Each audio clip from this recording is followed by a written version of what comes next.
মধ্যে 500 বছর পর্যন্ত আপনি নবীজির জন্য অপেক্ষা করতেছি।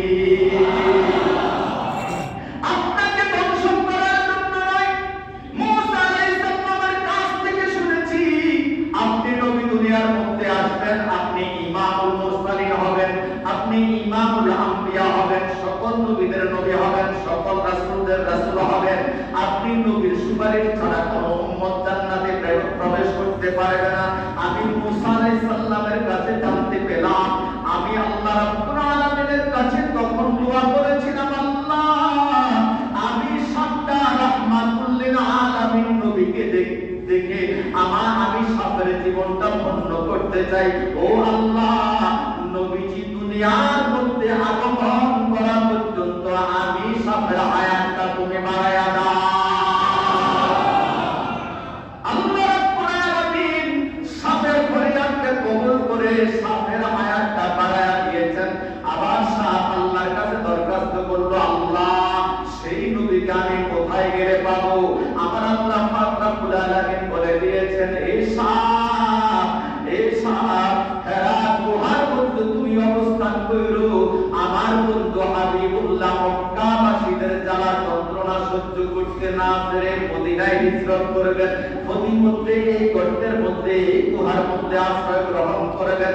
যখনই আশ্রয় গ্রহণ করবে তখনই সাফ তুমি আমার হাবিবুল্লাহ রাহমাতুল লিল আলামিন নবীকে দেখতে পাইবা।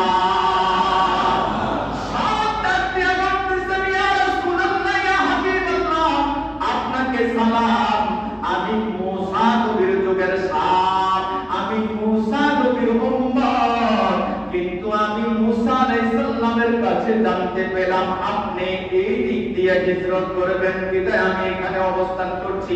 আসলে আমি আবু বকর সিদ্দিককে ধ্বংস করার কোনো নিয়ত ছিল না। আমার নিয়ত হচ্ছে আপনি নবীকে দেখার জন্য। আপনি নবীকে যদি দেখতে না পাই তাহলে আমি সাফের জীবনটা একেবারে আমার সাফের জীবনটা জীবন হবে না। আল্লাহর কাছে দোয়া চেয়ে দোয়া করে আমি এই সুযোগটা গ্রহণ করেছি। আবু বকর আমার প্রতিবন্ধকতা সৃষ্টি করেছে, বিধায় আবু বকর সিদ্দিককে আমি দংশন করেছি। এই জন্য আমাকে ক্ষমা করে দেন।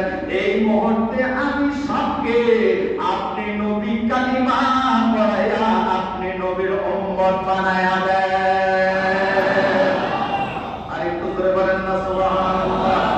আমার নবী রাহমাতুল লিল আলামিন আবু বকর অবস্থা খুব গুরুতর দেখি আমার নবী রাহমাতুল লিল আলামিন এই জবান মুবারক থেকে একটু থুতু বের করে আবু বকর সিদ্দিক রাদিয়াল্লাহু তাআলা কে যেই জায়গায় সাপে দংশন করেছেন ওই জায়গার মধ্যে নবীজির থুতু মুবারক লাগিয়ে দেওয়া দেরি আবু বকর সিদ্দিক রাদিয়াল্লাহু তাআলা আনহুর সাপের বিষ দূর হয়ে যাইতে দেরি হয় না। আরেকটু জোরে বলেন না সুবহানাল্লাহ। এই বাবা বন্ধুরা, আবু বকর সিদ্দিক রাদিয়াল্লাহু তাআলা আনহুর মর্যাদা কেমন? সহিহ মুসলিম শরীফের মধ্যে হাদিস, সাহাবায়ে কেরামরা নবীজির